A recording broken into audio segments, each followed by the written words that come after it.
있는데요. 오늘 우리가 읽은 본문은 우리에게 잘 알려진 주님의 탄생 이야기이지요. 이야기의 등장인물은 다음과 같죠. 목자들이 있었습니다. 그렇죠? 그리고 주의 사자, 천사가 있었고요. 우리 누가복음 보니까 가브리엘이라는 이름을 쓰는 천사가 등장했어요. 그래서 혹시 그가 아닌가 우리가 생각해 볼 수 있고요. 그리고 천사와 함께 조금 이따 등장할 우리 천군이 있었어요. 그래서 우리가 천군 천사라는 표현을 쓰죠. 그리고 곧 나타날 구유에 뉘어 있는 아기가 이제 이 이야기의 등장인물이죠. 근데 여기서 굉장히 흥미로운 사실이 있습니다. 뭐냐면 등장인물 하나하나를 보면 그 특별함과 중요함이 분명해서 이 사람 정말 중요한 인물 같아 라는 생각이 들지만 실제로는 그렇지 않다는 거예요. 예를 들어서 그런 거겠죠. 오늘 보니까 주의 사자, 천사가 등장하죠. 또 천군이 있죠. 보니까 굉장히 특별한 존재이기 때문에 그런 것 같기도 합니다. 그런데 목자들, 좀 더 이제 목자를 소개하겠지만 그냥 별 볼일 없는 사람들 같아. 그리고 구유에 뉘어 있는 아기라니. 구유라는 것은 여러분 그 가축이죠. 그 모기를 담아주는 그릇, 용기예요. 그냥 밥솥은 아니고 밥통. 그죠? 구유 이건데 사실 그 용기인데 그러면 정말 특별한 아기다라고 볼 수는 없는 것 같아요. 그죠? 특별한 아기가 어떻게 짐승이 먹는 그 구유에 놓일 수 있겠습니까? 그런데 그 이야기가 지금 장면이 이런 장면. 그런데 성경은 실제로는 우리가 보는 거하고 다르다는 거예요. 오늘 본문을 이렇게 세 구분으로 좀 나눠보면 8절에서 9절은 뭡니까? 천사와 목자가 만났어요. 왜 만났을까라는 이야기고 그리고 10절, 12절에 보니까 이제 천사가 목자에게 준 그 메시지가 있어요. 그죠? 어떤 소식이 있고 그 소식을 알리는 그 소식에 대해서 보여주는 표적이 있었어요. 그리고 천사와 천군의 찬양이 있었습니다. 이 이야기에서 특별하고 중요하게 보이는 것은 사실은 천사라든가 천군이 아니었어요. 조연인 거죠. 그거 보니까 결국에는 이 소식이 뭐였죠? 온 백성에게 미칠 큰 기쁨의 좋은 소식. 오늘 본문에 보니까 너희를 위하여 구주가 나셨으니 곧 그리스도 주시나. 여기가 이제 주인공이라는 거예요. 그러니까 이 구유에 놓인 이 아기 잘 모르겠으나 그가 이 글의 주인공이다라고 성경이 이야기하는 거예요. 여러분 결국에는 우리가 사람의 눈에는 이 인물이 이 사람이 주연 같고 또 저 사람은 조연 같고 하지만 하나님의 그 시선은 다르다는 거예요. 그러니까 오늘 이야기에서는 이 구유에 놓인 아기가 주인공이겠죠. 그러니까 여러분 신앙생활이라는 것이 결국 이런 겁니다. 내 삶의 주인공이 나인지 그렇죠. 내가 내 인생을 주도하면서 내가 주인공 역할을 하면서 살아가는 것인지 아니면 내 이 주인공 자리를 하나님께 내어놓아서 나는 조연 혹은 나는 그냥 엑스트라 그렇죠. 그렇게 살아가는지 여러분 어떤 인생을 살아야 될지를 결정할 수 있어야 돼요. 여러분 인생 가운데 주도하면서 다 책임지면서 주인공을 살아갈 것이냐 아니면 나는 잘 몰라요 주님 하나님 나는 잘 모르겠어요. 그래서 그렇게 맡기는 것 또 주어진 그 소명을 감당하는 것 그렇죠. 우리에게는 그런 인생길이 있기 때문에 오늘 말씀을 또 묵상하시면서 여러분 어떤 인생을 살아가게 되겠다라는 것들이 결단이 있었으면 좋겠어요. 오늘 분명히 천군 천사 그렇죠. 이 어떤 초자연적인 존재가 등장하는데 그러나 그들 또한 하나님이 창조하신 그죠 피조물이에요. 무엇보다도 그들은 하나님을 섬기는 존재로 맞아요. 사람보다 더 우월할 수 있죠. 그러나 하나님보다는 열등하죠. 하나님을 섬기는 존재로 이 천군 천사가 부름 받았단 말이에요. 그들의 역할은 오늘 뭐였습니까? 하나님의 그 맡겨주신 명령, 말씀을 전하는 것. 너희는 어느 때에 어디로 가서 내 말을 전해라 라는 이야기가 오늘 이야기인 거죠. 그래서 천사는 그 역할에 오늘 보니까 충실하게 지금 하고 있는 거죠. 오늘 본문을 좀 더 깊이 있게 우리가 보려면 여러분 두 가지 질문이 머리에 있어야 돼요. 하나는 뭐냐면 천사가 이 목자들에게 전해준 소식, 그 소식이 뭘까라는 거. 그죠? 그 의미는 어떤 의미가 담겨 있을까라는 거 하나고요. 또 하나는 그 소식이 만약에 중요한 것이라면, 그렇죠? 중요하니까 천사까지 보내서 누군가에게 소식을 전했던 건데, 그러면 왜 하필 수많은 사람들 중에, 수많은 어떤 직분을 가진 사람 중에 목자를 통해 전하게 하셨을까라는 이 질문. 이것들을 여러분이 머릿속에 조금 가지고서 이 메시지를 좀 나눴으면 좋겠어요. 오늘 보니까 목자가 등장하죠. 당시 목자에 관해 우리가 생각해 보면 굉장히 가난했던 그냥 평범한 사람이었어요. 그렇다고 지식인이었나? 아니요, 아니죠. 당시 죄인들의 대명사로 말할 수 있는 어떤 창녀나 또 세리만큼이나 굉장히 천민, 그렇죠, 천민이죠. 그런 취급을 받는 그런 계층. 소위 말해서 비주류, 우리가 생각하는 그런 주류의 계층은 아니었던 그런 직업을 가진 그런 무리였죠. 또 목장하는 일은 굉장히 힘들어요. 밤에도 깨어 있어야 하니까 더 그렇습니다. 물론 여러분들도 밤에 물론 일해 보신 분 있겠죠. 이 일상 그렇죠. 뭐 아침 9시나 혹은 8시 시작해서 그다음 뭐 7, 8시 이게 아니라 밤 12시부터 그다음 날까지 이런 일들 그렇죠. 쉬운 일이 아니야. 힘들어요. 그 일을 누가 하고 싶겠습니까? 그러나 그 일을 감당했던 사람, 또 깨어서 양들이나 맹수의 공격을 이렇게 뭐죠? 양들이 맹수의 공격을 받지 않도록 돌봐줘야 했던 그 직업들. 만약에 지금도 그렇죠. 지금도 물론 엄청나게 많은 돈을 주면 좀 모르겠어요. 하루 이틀 할 수는 있겠죠. 그러나 당시도 그렇고 조금이라도 능력 있고 똑똑한 사람이라면 그 일을 하지 않았을 것 같아요. 그리고 기록에 보니까 심지어 율법도 잘 못 지켜요. 사람들이 무시할 수밖에 없죠. 그렇죠? 당시 유대인들은 율법이 일단 우선이기 때문에 근데 그 직업으로 살아가기에는 율법을 지키기도 어렵고 이런 상황인 거죠. 그런데 천사는 목자를 통해서 소식을 전했습니다. 그러면 둘 중에 하나겠죠. 메시지가 특별하지 않거나 그죠? 별 볼 일 없어. 그냥 별거 아니야. 하니까 그냥 아무나 맡기면 되지라는 그거이거나 아니면 메시지에 어떤 특별한 의도가 담겼거나 그렇죠? 오늘 보면 8절과 9절이요. 한번 봐볼까요? 그 지역의 목자들이 들에서 밤을 새우면서 자기들의 양떼를 지키고 있어요. 그런데 주의 천사가 그들에게 나타나고 특별한 또 이미지가 있죠. 주의 영광이 그들에게 두루 비치었다. 그들은 몹시 두려워했다. 목자들 입장에서는 특별하지 않은 어떤 평범한 한 날의 그냥 밤이었어요. 항상 그랬듯 그들이 맡겨진 그냥 소임을 감당하고 있었어요. 밤에 양들 보호하면서 혹 공격이 있으면 막아야 되고 그리고 졸면 안 되죠. 그런 일상이었죠. 밤을 새우면서 양떼를 지키는데 그때 천사가 나타난 그런 모습입니다. 근데 보니까 특별한 이미지가 등장했죠. 주의 영광이 그들에게 두루 비쳤다 그랬어요. 그래서 무서웠다는 표현이 있어요. 그런데 여러분 이때는 무섭다기보다는 그 영광, 그 어떤 신비한 그 광경, 그 모습, 그 상황에 이제 압도된 거죠. 이 말씀을 통해 우리는 저와 여러분은 이렇게 생각할 수 있습니다. 천사가 목자에게 나타나 그 소식을 전한 것은 어떤 의도가 있구나.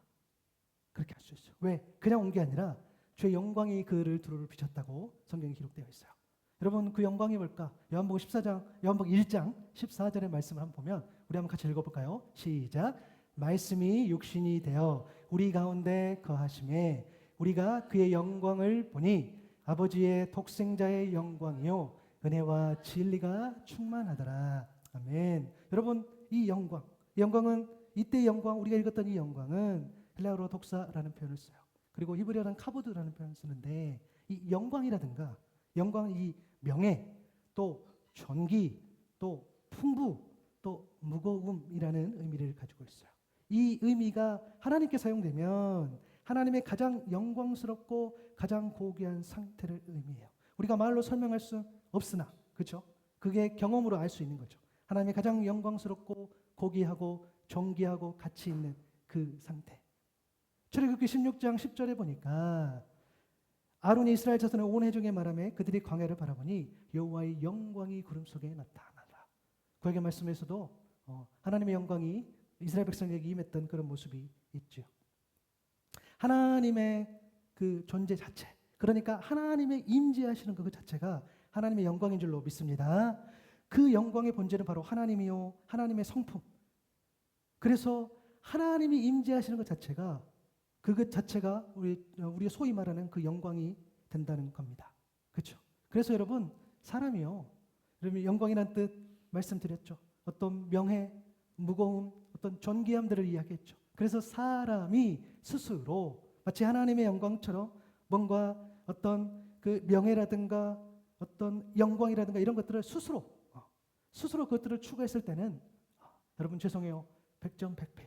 사람이 보았을 때는 어쩐지 몰라도 스스로 높아지려고 할 때는 넘어지는 거죠. 그러나 하나님께서 높여주실 때에, 하나님께서 그 영광의 자리에 올려주실 때에 우리도 여전히 그 하나님의 은혜로 우리 또한 그 하나님의 영광을 경험하게 될 줄로 믿습니다. 그래서 우리가 맡겨진 사명을 감당할 때에 주님께서 우리를 영광스럽게 올려주시는 거죠. 그 하나님의 영광. 그렇죠? 그 영광은 곧 아버지의 영광인데 은혜와 진리가 충만했다는 거예요. 여러분, 우리가 소위 말하는 그 은혜. 그렇죠? 우리가 매일 고백합니다. 은혜로운 하나님, 은혜 주시길 소망하며 은혜를 경험하기를 느끼고, 그렇죠? 하나님 은혜로 우리가 살아갑니다. 다 은혜 받았지요라는 표현도 씁니다. 여러분, 은혜는요 이런 거겠죠. 자, 은혜를 끼치는 사람이 있고 은혜를 받는 사람이 있죠. 서로가 있죠. 그런데 은혜를 끼치는 사람이 그 은혜를 받는 사람으로 하여금 어떤 이익 또 어떤 조건 이게 전혀 없어요. 전혀 없고 정말 자유롭게 베푸는 그런 좋은 마음, 좋은 어떤 뜻, 이게 바로 은혜인 거죠. 그러니까 우리가 선물이라는 거예요. 여러분이 제가 은혜를 받았습니다. 그러면 내가 하나님께 선물을 받았습니다. 라고 하는 거죠. 에베소서 2장 8절에 보니까 너희는 그 은혜에 의하여 믿음으로 말미암아 구원을 받았으니 이것은 너희에게서 난 것이 아니요 하나님의 선물이라고 말씀되어 있어요. 믿음으로 구원을 받는다는 것이 하나님의 선물인데 그 이유는 구원이 은혜로 시작되는 하나님의 돌봄이기 때문입니다. 그렇죠? 그게 왜 선물이에요? 그게 왜 은혜예요? 라고 했었을 때 그 구원이 그렇죠? 은혜로 시작되는 거예요. 아무 조건 없어. 우리 주님께서 여러분을 조건 없이 사랑해 주신 줄로 믿습니다. 우리는 조건이 있어야 돼요. 그렇죠? 여러분이 저 싫어하면 제가 여러분을 좋아하기가 좀 어려워. 물론 목사이기 때문에 최선을 다해서 여러분을 섬기는 또 것도 있겠지요. 그렇죠? 근데 여러분도 저를 사랑하지 않고 저도 여러분을 사랑하지 않으면 우리는 복잡해. 그렇죠? 그래서 오늘 함께 예배하오니 적어도 오늘만큼 오늘이 아니죠. 내일이라도 그렇죠. 오늘 더 우리가 사랑할 수 있기를 바랍니다. 그렇게 할 수 없단 말이야. 근데 우리 주님께서는 그 은혜는 이게 상관없어요. 하나님은 그 무한한 그 은혜, 그렇죠. 그 선물 때문에 그런데 그 아버지의 영광이 그 은혜가 충만했다는 거예요. 그리고 진리는 여러분 복잡하게 생각하면 안 돼요. 그냥 그냥 사실, 그냥 진실을 우리가 진리로 이야기해요. 디모데전서 2장 4절의 말씀처럼 하나님은 모든 사람이 구원을 받으며 진리를 아는 데에 이르기를 원한다 그랬어요. 구원받으며 알아야 할 진리는 뭡니까? 진짜 구원자에 관한 그 사실, 진짜 구원자에 대한 그 진실. 그게 바로 진리라는 거예요. 그래서 우리가 진리 대신 예수 그리스도, 진리 대신 진리인 말씀 이런 이야기를 하는 거죠. 진짜만이 진리인 거죠. 그런데 그 영광, 그러니까 목자가 천사를 만났을 때에 그냥 어느 날, 그냥 똑같은 어느 날이었는데 갑자기 그들 입장에서는 갑자기 느끼는 거죠. 그 영광이 임했을 때에 그 영광 가운데에 은혜와 진리가 충만했던 그 영광이 임한 거예요. 그래서 여러분들이 눈치를 좀 채셨으면 좋겠어요. 목자에게 나타난 그 주의 영광, 그 영광을 목자는 지금은 그 영광이라는 개념을 잘 알지 못하지만 그 영광이 어디를 향하며 누구를 가리키고 있는지를 여러분들이 눈치채셨으면 좋겠어요. 예수 그리스도. 그렇죠. 그들은 그리스도 대신 예수님을요. 이 목자들은 머리로는 아직 못해요. 그렇죠. 아직 예수님이 누군지 모르니까. 그런데 그 일상에서 그 반복되는 삶의 터전에서 그의 가슴으로 온몸으로 그 주님 그 영광을 체험한 거예요. 그렇죠. 그걸 만난 거예요. 그 영광에 압도된 거예요. 나는 설명할 수 없어요. 나는 내가 그것을 해석할 수 없어. 잘 모르겠어. 그런데 그 영광 가운데 내가 압도된 거죠. 그의 가슴으로 그의 온몸으로 만난 거라고 할 수 있죠. 여러분 주님이 오신 그 성탄을 기념하면서 우리 또한 우리 주님을 우리 일상에서 반복되는 이 삶의 한 자리에서 머리가 아닌 가슴으로 온몸으로 만날 수 있기를 축복합니다. 메시지를 받는 주어지는 그 목자 가운데에 먼저는 그 영광이 임했다는 거예요. 우리 주님을 만났다는 거예요. 하나님의 영광, 그렇죠? 하나님의 임재를 경험했다는. 여러분 그게 너무너무 중요해요. 여러분 가운데에 오늘 내가 그냥 나와왔어 라는 분들도 있고 내가 그 하나님의 영광, 그것을 경험했기 때문에, 내가 만났기 때문에 그것에 감격해서 감동해서 이 자리에 나온 분도 있을 겁니다. 그렇죠? 우리가 이 모양 저 모양도 나왔는데 더 중요한 것은 뭡니까? 오늘 다시 그 은혜를 경험하는 것, 오늘 다시 이곳에서 하나님과 함께하는 것, 그것이 우리에게 더 의미 있고 더 필요한 것인 줄로 믿습니다. 내가 어저께 잘 믿었어요. 내가 어저께 혹은 지난날에 내가 하나님하고 친했어. 오케이, 잘하셨어요. 그러나 내가 오늘 다시 한번 주님을 의지하지 못하고 주님을 의지하지 않고 내 능력대로 내 의지대로 나아간다면 그것은 우리는 주의 영광 가운데 놓인 게 아니라 벗어나 있는 거죠. 그러나 오늘 다시 또 새롭게 우리 주님을 만난다면 그것이 우리에게 큰 은혜인 줄로 믿습니다. 지금 목자는요 그런 상황이에요. 내가 잘 모르겠어. 그 상황은 모르지만 그 영광 가운데 놓인 거죠. 그리고 오늘 보면 10절부터 12절까지 보니까 이제 천사가 목자를에게 소식을 전하죠. 무서워하지 말라. 내가 온 백성에게 미칠 큰 기쁨의 좋은 소식을 너희에게 내가 전한다. 그 소식이 뭐냐면 오늘 다윗의 동네에 너희를 위하여 구주가 나셨으니 곧 그리스도 주시니라. 너희가 가서 강보에 쌓여 구유에 누워 있는 그 아기를 보리니 이것이 너희에게 표적이니라 하더니 하나의 소식, 하나의 표적. 온 백성에게 미칠 큰 기쁨의 좋은 소식. 우리가 좋은 소식이 곧 복음이지요. 복된 소식. 우리가 영어로 good news라는 표현을 쓰지요. 그 복음이 선포됐는데 그 복음이 뭡니까? 구주, 그리스도, 주 이런 수식어가 있지만 결국에는 메시아를 이야기하는 거죠. 구원자를 의미합니다. 야, 좋은 소식이 있어. 너희에게 구원자가 나타나셨어. 좋은 소식이 있어. 너희에게 구원자가 나타나셨는데 제가 그 구원자를 어떻게 바라봅니까? 내가 표적을 줄게. 내가 사인을 줄게. 그게 뭐냐면 구유에 뉘어 있는 아기야 라고 이야기하는 거예요. 여러분 여기서 표적이라고 하는 이 헬라 세메이아는 표현은요. 세메이온 어떤 표, 이적, 표시, 징조라는 의미예요. 그러니까 분명하지 않는 것을 분명하게 보여주는 하나의 사인인 거죠. 실제로 성경에도 보면은 이 표적들이, 이적들이 많이 나타나죠.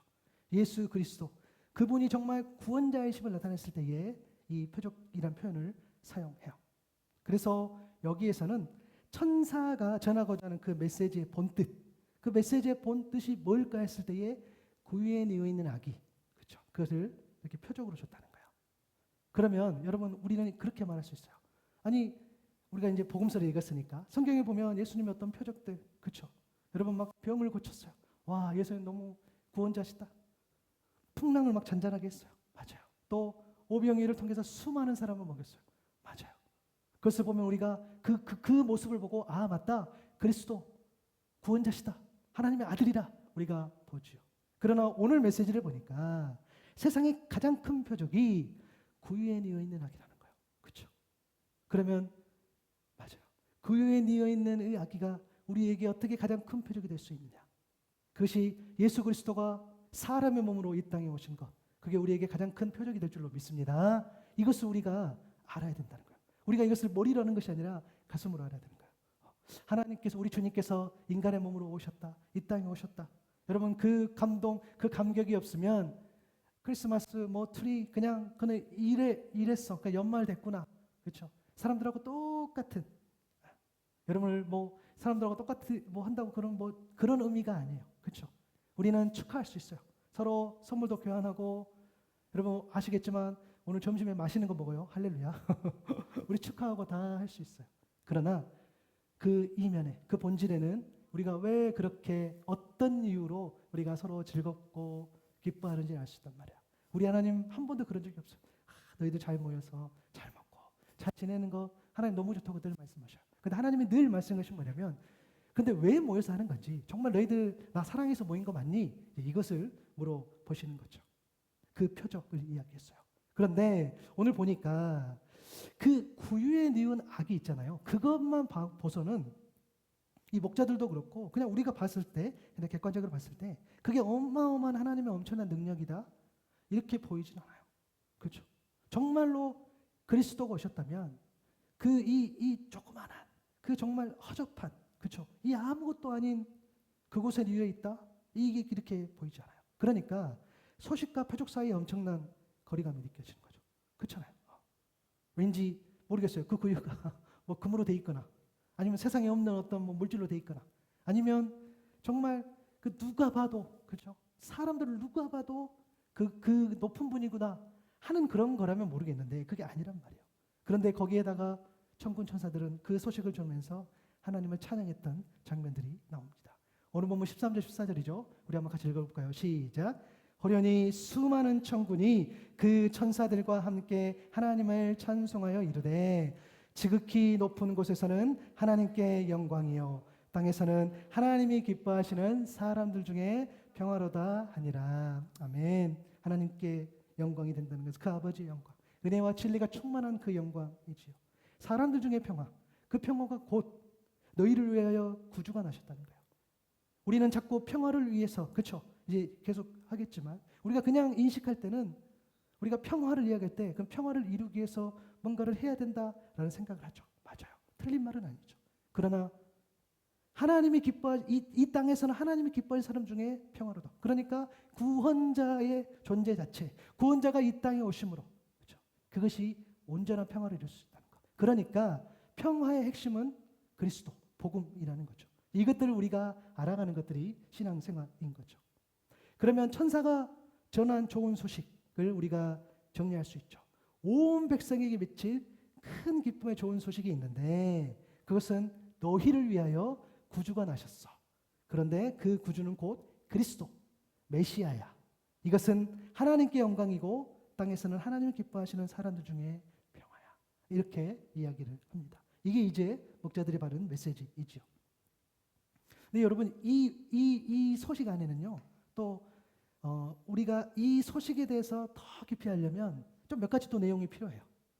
하나는 뭐냐면 당시 여러분 로마의 황제도, 그러니까 유대가 이제 로마 속국에 있죠. 로마의 황제가 태어날 때도 그 출생도 구주가 나셨다, 정말 좋은 소식이다라는 표현을 쓴다는 거예요.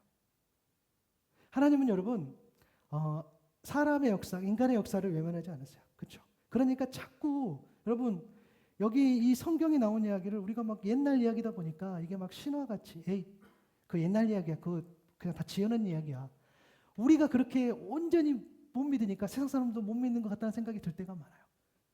여러분 좀 우리 믿읍시다. 할렐루야. 믿어드려야 돼요. 그 옛날 이야기 아니에요. 그거 그러지 않는다. 예수님이 어느 날 갑자기 뭐 십자가를 지시고 뭐 이 땅에 오시고 이런 것들이 뭐 지어낸 이야기가 아니라 실제로 그 역사 위에 존재하시는 실제 역사 가운데 그 내용이 있단 말이야. 그러니까 로마의 속국으로 있었을 때에 예수님이 오셨다는 그 이야기, 그게 이제 복음서를 통해서 나오는 거죠.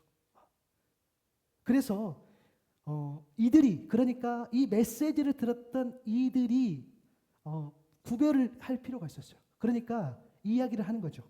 기쁨의 좋은 소식, 구주, 구원자, 평화라는 것을 이야기할 때에 로마의 어떤 평화, 또 로마가 생각하는 로마로부터 오는 그런 어떤 좋은 소식, 또 그 황제가 태어나는 그런 어떤 좋은 것들, 이것들이 이제 생각이 난다는 거예요. 구별할 수 있어야 된다는 거예요.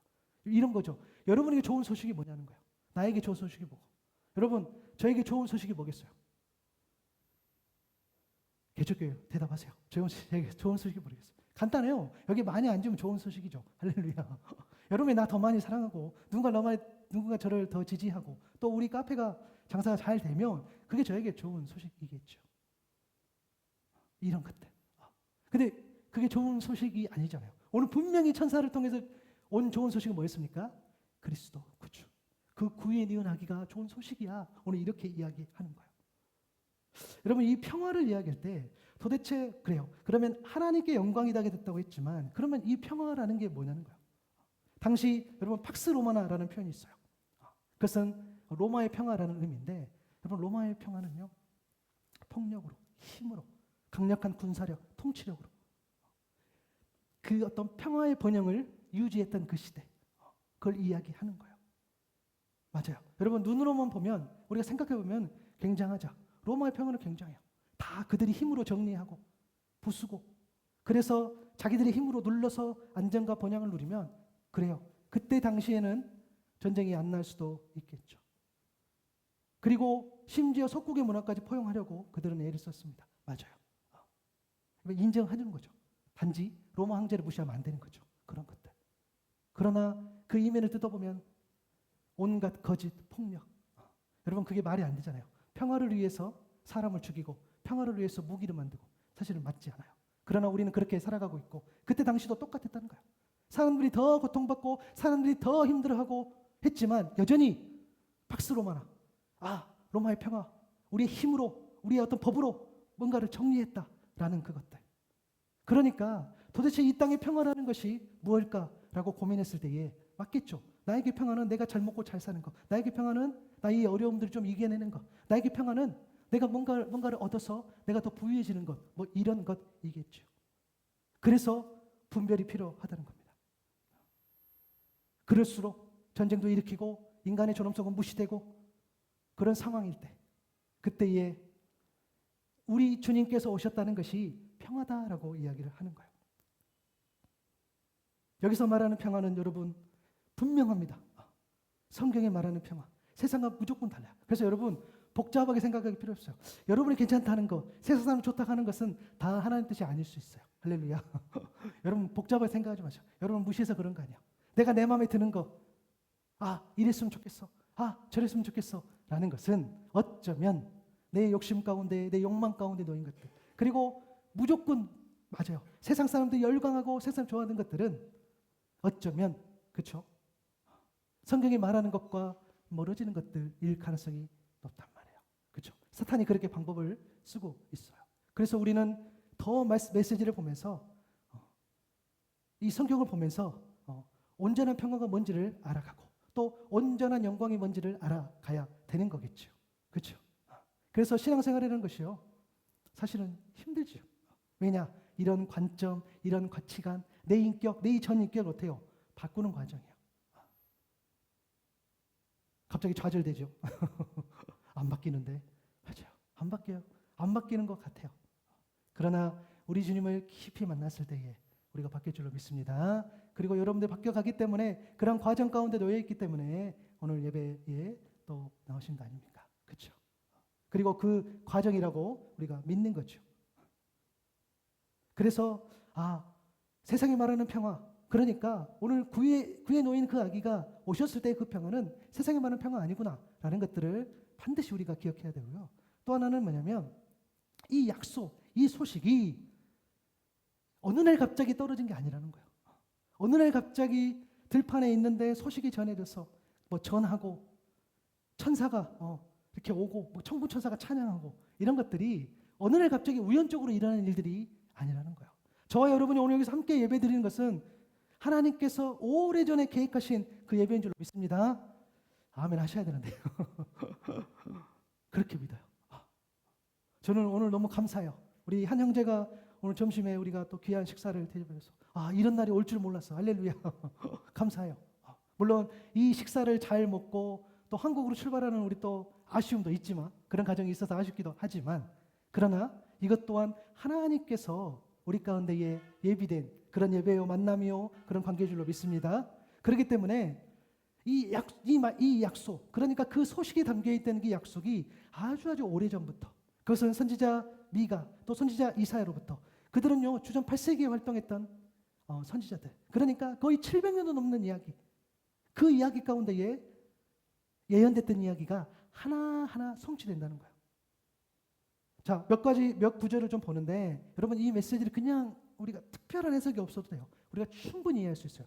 미가서 5장 2절 말씀 보니까 그러나 너 베들레헴아 에브라다야 너는 유다의 여러 족속 가운데서 작은 족속이지만 이스라엘을 다스릴 자가 내게서 내게로 나올 것이다. 그의 기호는 아득한 옛날 태초에까지 거슬러 올라간다. 구에 놓인 아기 그리스도를 이야기합니다. 이사야 9장 6절 7절에도 보니까 한 아기가 우리에게서 태어났어. 우리가 한 아들을 얻었어. 우리의 통치자가 될 것이고 그의 이름은 기묘자라 모사라 전능하신 하나님 영존하신 아버지 평화의 왕이라고 불릴 것이다.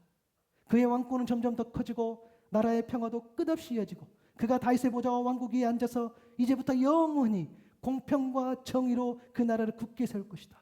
만군의 주의 열심히 이것을 반드시 이룰 것이다. 아멘. 이 내용들이 이렇다는 거야. 또 이사야 61장 1절 2절 보면은 그 그리스도의 사역, 그 그리스도의 역할, 일하심이 나와요. 주께서 나에게 기름을 부으셨으니 주 하나님의 영이 나에게 임하셨다. 이 나라는 것은 메시아 우리 주님을 이야기해요.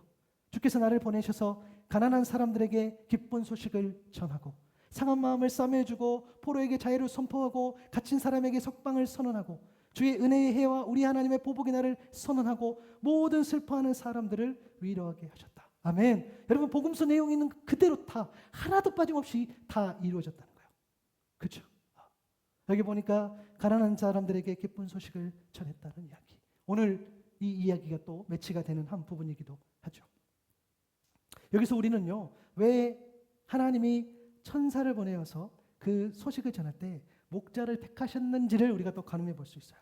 첫 번째는 뭐냐면 복음이 가장 낮은 자까지도 차별하지 않고 구원에 이르게 하시려는 그 하나님의 의지이기 때문입니다. 다시요. 구원이라는 것은 하나님의 의지예요. 어떤 의지? 가장 낮은 자까지도 차별하지 않고 구원에 이르게 하시려는. 여러분, 오늘 우리가 이 본문에 보니까 온 백성에게 미칠 큰 기쁨의 좋은 소식이라겠어요. 그래서 가장 낮고 가장 천하고 가장 소외받고 가난했던 그 목자에게 먼저 임했다는 것이 오늘 사실이죠. 복음이 하찮은 아무것도 아닌 소식이 아니라 모든 사람에게 차별 없이 전해질 거라는 그런 반증인데요. 여러분, 우리가 좀 생각해 볼게요. 사실 세상에서 좋은 소식은요, 위에서부터 다 듣지 않습니까? 세상에서 능력 있고 권력 있는 자들, 또 세상의 주류에 있는 속한 사람들이 사실은요, 온갖 좋은 소식, 온갖 이익이 되는 소식들을 사실은 다 독점하는 것 같아요. 심지어 가난하고 능력 없고 잘 모르는 사람들은요, 어떤 소식들을 잘 못 들어요. 몰라. 그렇죠? 그래 놓고 그런 사람들은 너희들이 열심히 못해서 너희들이 부족해, 너희들이 더 노력해야 돼라는 것으로 정죄하지만 사실은요, 가난하고 능력 없고 이런 사람들은 그런 소식을 들을 어떤 그런 게 없어요. 조금 더 리얼하게 이야기해 볼까요, 여러분? 여러분도 아시겠지만 저희가 카페를 운영하죠. 손님이 많은 건 아니지만 이런 사람 저런 사람 와요. 앞을 지나가기도 하고 돈을 구걸하러 다니기도 하고 또 걸어 다니면서 물건을 파는 분들, 또 자전거에 이렇게 실어가지고 다니는 분들 매일 봅니다. 그런데 그런 분 오면 저도 어렵지만 더 어려운 것 같아요. 그죠? 그러면 뭔가 사드려요. 어느 날 제가 결심했어요. 그래, 저분이 꼭 지나가면 내가 껌이라도 하나 사야 되겠다. 그래서 껌을 샀어요. 껌이 입안에 다 붙었어. 그래서 다음에 못 사. 사실 막 이렇게 필요한 물건을 사기가 어려웠어. 그렇죠? 그다음부터는 우리가 이 수시기를 사야 되겠다. 그래서 이 수시기 그거라도 제가 사드리기도 합니다. 그렇죠? 이런 분들. 또 어떤 남자 어르신은 새벽 제가 5시 이렇게 걸어오는데 놀랐어요. 제가 분명히 밤에 봤거든요. 이 어떤 어르신이 뭔가 들고 다니면서 판 걸 봤는데, 근데 그 다음날 새벽에 보니까 그때도 막 들고 다니셔. 그래서 야, 이분은 5시 몇 분부터 활동을 하시는구나 라고 생각해준 때도 있습니다. 그런 분들.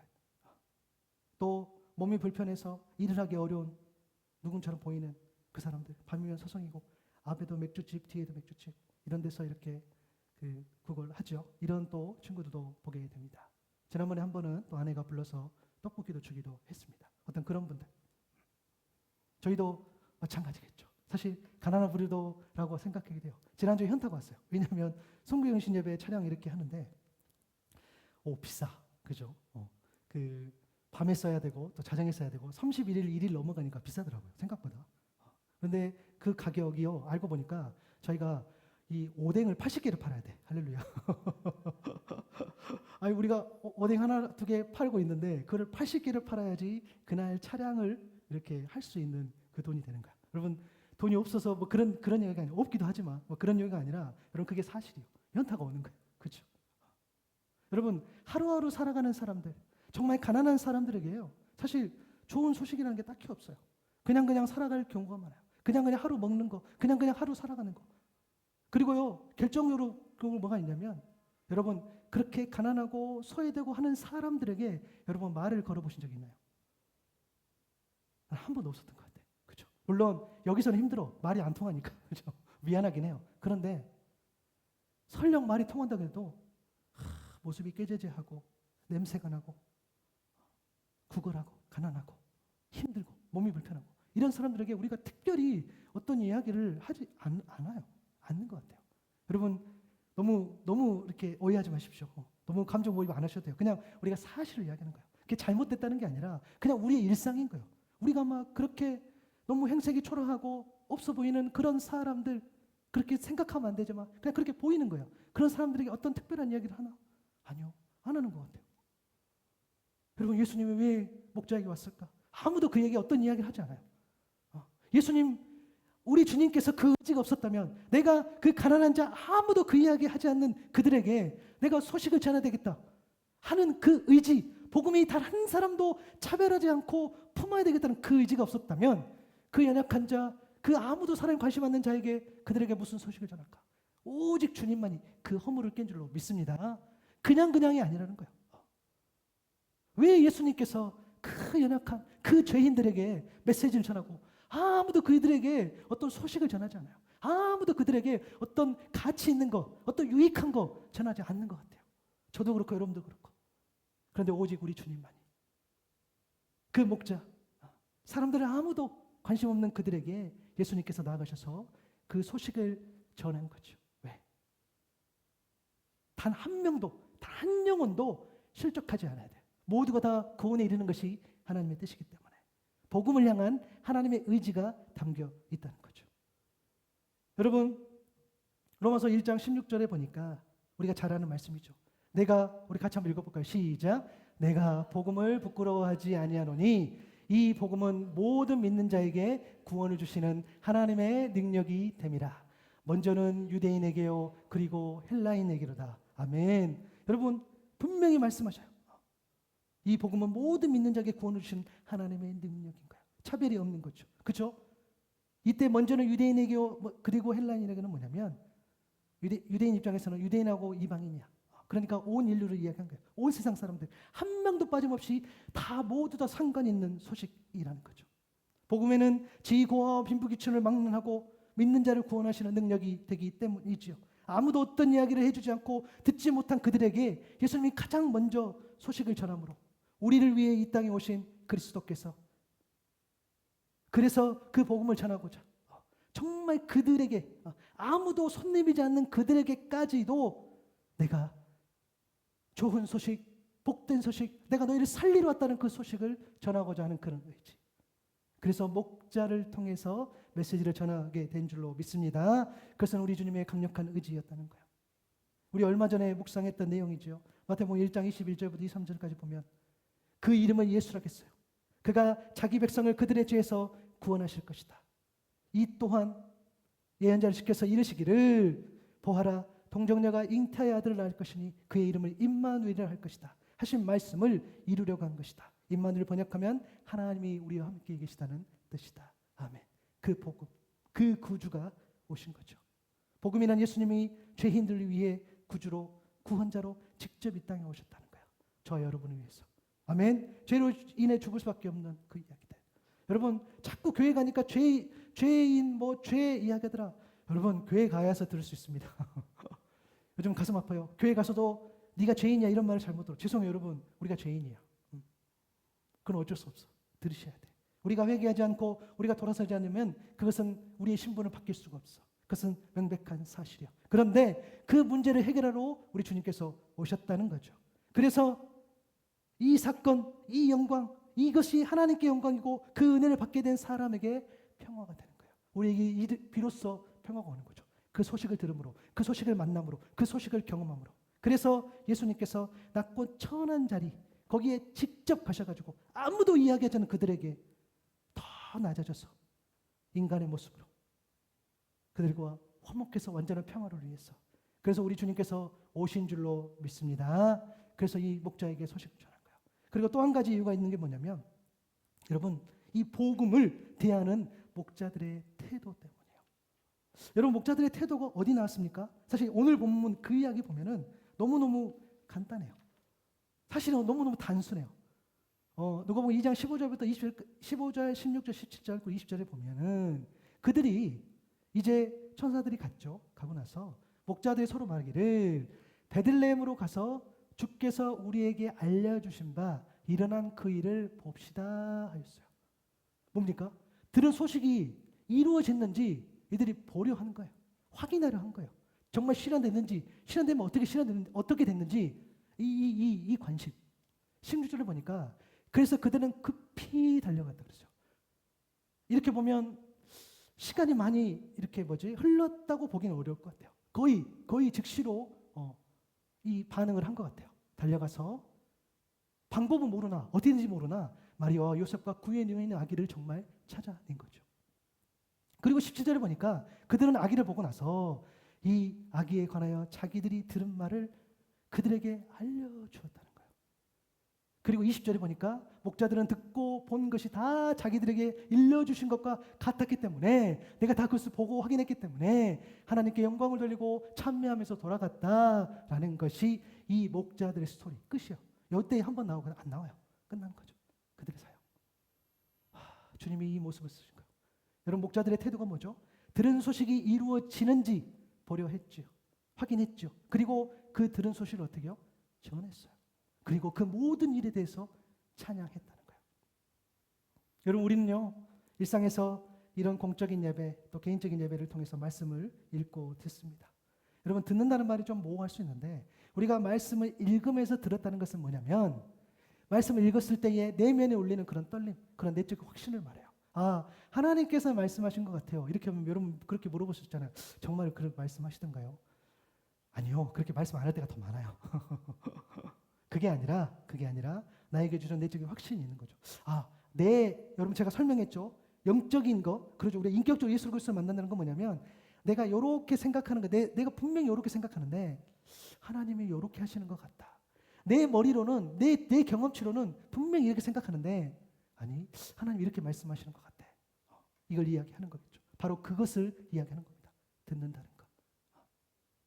그런데 좀 부끄럽지만 우리한테 말하는 거예요. 주리에 속하는 사람일수록, 더 많이 아는 사람일수록, 더 능력 있는 사람일수록, 더 지체 높은 사람일수록 구원의 복음을 받아들이는 태도가 굉장히 수동적이라는 거예요. 왜요? 지켜봐. 구유에 낳은 아기가 나왔어? 정말 그가 구세주야? 지켜보는 거야. 정말 그럴까? 아니, 정말 메시아라면, 구원자라면 어떻게 이 짐승통에서 올 수가 있지? 여기에 놓일 수가 있지? 자기 생각과 경험을 의존하고 판단한다는 거예요. 많이 알수록, 내가 많이 경험할수록, 내가 그래서 세상에서 좀 한가닥 한다는 사람일수록 복음을 들을 때마다 어떻게 합니까? 자기 생각대로 재단하는 거. 그게 되겠어? 성경에서 되었는지 모르겠으나 지금 현실에서 그게 되겠어? 안 돼. 안 돼. 홍해를 건너? 그때나 그랬지. 성경에서는 말한 거지. 그걸 누가 믿어? 여리고성 어떻게 무너져? 안 돼. 예수님이 진짜 사람으로 오셨겠어? 여러분, 아직도 예수님이 십자가를 지셨을 때에 온전한 사람이셨던 그 예수 그리스도를, 그 온전한 사람이었던 걸 믿지 않아요. 예수님 하나님이셨으니까 십자가도 능히 감당하고 부활도 하시고 다 하시겠지. 그렇게 가볍게 생각을 해요. 그러한 사고 가운데 믿음이 자랄 수는 없겠죠. 그런데 그게 우리의 실상이라는 거예요. 우리가 경험할수록, 우리가 좀 더 알수록 자꾸 그 복음에 대해서 우리는 거리를 두지 않는다는 거예요. 그러나 목자는 달랐어요. 그 목자들은 달랐단 말이에요. 보려 했고, 들은 소식을 전하려고 했고, 실제로 전했고, 그리고 이 모든 일에 찬양했고, 언제요? 즉각적으로 순종했다는 거예요. 듣자마자 그러한 삶을 살기 시작했다는 거예요. 세상은요, 목자들이 정말 연약하고 부족하고 가난하고 사회적으로 굉장히 주목받지 못한 사람으로 보지만, 하나님은 오히려 그들의 그 성실함, 오히려 그들의 그 부지런함, 오히려 그런 신실함, 그래서 그 제자를 지키며 순종했던 그러한 목자의 태도를 주님의 사명으로 적합한 사람으로 보신 줄로 믿습니다. 여러분, 내가 목사인 게 중요한 게 아니에요. 여러분이 굉장히 잘 나가는 어떤 사람, 여러분이 굉장히 공부 많이 했던 어떤 사람, 그 직분, 그 가진 것이 중요한 것이 아니라 내가 하나님 앞에 어떻게 서 있는지. 여러분들이 아무리 많은 것들을 가지고 있으나 목자의 같이 그런 순종함, 신실함이 없다면 하나님은 그러한 자를 존귀하다고 여기지 않아요. 그러나 목자처럼 내가 연약하고 때로는 부족하고, 여러분 죄송한데요, 지금 내 모습이 괜찮다고 해도 나중에 우리가 또 저 아래로 갈 수도 있잖아. 우리가 정말 때로는 힘든 그 길을 갈 수도 있잖아요. 그래서 우리는 겸손해야 되는데, 우린 그래야 되는데, 그러나 내가 아무리 많은 것들을 가지고 있다 할지라도 내 안에 순종함이 없고 진실함이 없었을 때는 그것을 사명을 감당하는 자, 존귀한 자라고 주님이 보시지 않는다는 거예요. 그런 의미에서 여러분, 목자를 사용하신 이유는 그의 가지고 있는 그 태도, 그가 들었을 때에 정말 순수했죠. 그리고 그래, 정말 그런가? 그렇구나. 본인이 만났던 그 영광, 그 감정들 남아있죠. 그래서 그대로 순종했던 모습들을 보게 되는 거예요. 여러분, 그게 더 본질입니다. 내가 지금 어떻게 살아내는지, 내가 하나님 앞에 어떻게 있는지, 그것이 온전한 더 삶의 본질인 줄 믿습니다. 고린도전서 1장 26절부터 29절까지 말씀 이제 다 왔어요. 여러분, 하나님의 방법은 여전히 옛날이나 지금이나 똑같아요. 형제자매 여러분, 여러분이 부르심을 받을 때에 그 처지가 어떠했는지 생각해 보십시오. 육신의 기준으로 보아 지혜 있는 사람이 많지 않고 권력 있는 사람이 많지 않고 가문이 훌륭한 사람이 많지 않았습니다. 그런데 하나님께서는 지혜 있는 자들을 부끄럽게 하시려고 세상의 어리석음을 택하셔서 강한 자들을 부끄럽게 하시려고 세상의 약한 것들을 택하셨습니다. 하나님께서는 세상에서 비천한 것, 멸시받는 것을 택하셔서 곧 잘났다고 하는 것들을 없애시려고 아무것도 아닌 것들을 택하셨어요. 그것은 아무도 하나님 앞에서는 자랑하지 못하게 하시라는 것. 아멘. 하나님의 방법은 그런 거예요. 목자를 사용하신 이유가 있죠. 하나님은 겸손하고 순수한 사람들에게 은혜를 베풀어 주십니다. 아멘. 여러분, 그래서 우리는요 영적으로 성숙해야 돼요. 목자들 보면서 저렇게 연약하고 저렇게 부족하고 이런 모습이 아니라 그의 모습이 어떻든 하나님 앞에 그가 살아가는 그 진실됨, 그것을 여러분들이 더 높이 살 수 있기를 바랍니다. 그럴 때에 우리는요 누구든 정죄할 수 없어요. 누구든 나보다 더 낮게 여길 수가 없다는 거예요. 왜? 하나님이 쓰시니까. 하나님이 어떤 모양으로도 쓰시기 때문에 그가 낮고 그가 연약하고가 아니라 그의 모습을 통해서 하나님이 온전히 쓰시기 때문에, 그래서 복음이 은혜의 선물이고, 그래서 우리 주님께서는 더 연약한 자를 쓰셔서 교만하지 않게 하심을 우리가 보게 되는 것이죠. 그게 하나님의 뜻인 것이죠. 여러분, 그래서 여러분들 오늘 삶 가운데 이런 도전이 있겠으면 좋겠어요. 여러분 들은 말씀, 오늘 또 말씀을 들었을 거예요. 앞으로도 말씀을 들으실 겁니다. 또 예전에 들었던 말씀이 있겠지요. 그 말씀이 정말 실현되든지 기도하시고, 그 들은 말씀이 정말 실현되든지 기대하시고, 또 그 말씀이 어떻게 실현되는지 그 과정에서 하나님의 일하심을 발견하는, 그래서 전하고 또 그 모든 것을 찬양하는 진실로 살아있는 신앙으로 살아갈 수 있는 여러분 될 수 있기를 축복합니다. 여러분, 말씀을 정리하면서 이제 며칠 있으면 우리 성탄을 맞이하죠. 예수님이 우리의 왕이 되셔서 다스리시고 참 목자가 되셔서 인도해 주셨어요. 오늘도 오늘 이 기쁨의 소식을 듣기에 너무 감사하죠. 그 능력, 어떤 지휘 고화, 빈부귀천을 막론하고 믿는 자를 구원하시는 하나님의 그 능력, 그 구원, 그 구유에 있는 악이 이제 오셔서 그 일들을 감당하시는 거죠. 그래서 우리는 놓치면 안 돼요. 이 좋은 소식, 이 복음과 상관없이 살아가는 사람들이 많다는 거예요. 근데 안타깝죠. 여러분, 이 복음의 특징, 이 한 가지만 또 마지막 기억합시다. 복음의 특징은요, 복음을 복음으로 믿고 받아들이는 자에게만 진정한 복된 소식이 된다는 거예요. 오늘 제가 드렸던 이 모든 말씀을 믿음으로 받을 때에 하나님께서 주신 말씀이다라고 우리가 받는 거지, 그것을 믿지 못하고 그것을 온전하게 우리 심령 가운데 새기지 못한다면 그것이 복된 소식이 될 수 없는 것이죠. 그렇기 때문에 성탄을 맞이하는 이 글목에서 오늘 우리에게 주신 이 메시지, 보라 내 온 백성에게 미치 큰 기쁨의 좋은 소식, 너희를 위하여, 누구를 위하여? 너희를 위하여 구주가 나셨으니 곧 그리스도 주시라. 하나님께 영광이요 땅에서는 하나님이 기뻐하시는 사람 중에 평하다. 이 복음이 나를 위하고 우리 모두를 위함임을 온전히 믿고 나아갈 수 있는 우리 모두 될 수 있기를 바랍니다. 여러분 기뻐합시다. 물론 메시지는 좀 무거웠죠. 그러나 여러분 기뻐하고 감격하고 하나님께서 여러분들을 사랑한다는 사실, 여러분 품으신다는 사실, 그리고 오늘 또 우리가 목자 되어서 그 소식을 받고 저렴을 살아갈 수 있는 저와 여러분 될 수 있기를 바랍니다.